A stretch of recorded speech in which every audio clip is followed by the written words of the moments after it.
आँच आए वसूलों पे तो टकराना जरूरी है।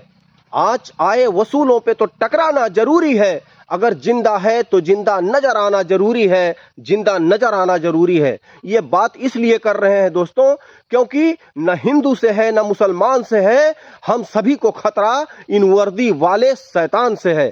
जी हाँ दोस्तों, ये इन वर्दी वालों ने एक रजनीश नाम के बच्चे को बिना किसी वजह, बिना किसी कसूर के उसको मार पीट के सुनसान जगह पे मरणासन अवस्था में उसको फेंक दिया।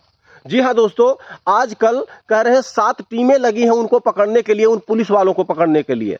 अब बताइए, पुलिस वालों को पुलिस वाले पकड़ पाएंगे? हाँ, चोर चोर मौसेरे भाई का पुलिस पकड़ पाई?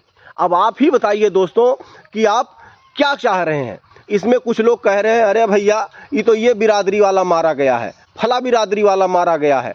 ऐसे ऐसे सब ठोके जाएंगे, सब कूटे जाएंगे और सब तमाशा देखेंगे खड़े होके। तो आज हम सभी को एक साथ आना होगा, वो चाहे बाभन हो, ठाकुर हो, कुर्मी हो, अहिर हो, फलान ढकान, कोई भी बिरादर हो, सबको साथ आकर आवाज़ उठानी होगी। जो भी ये पुलिस वाले हैं, आजकल पुलिस वालों का मतलब ही घूस बन गया है।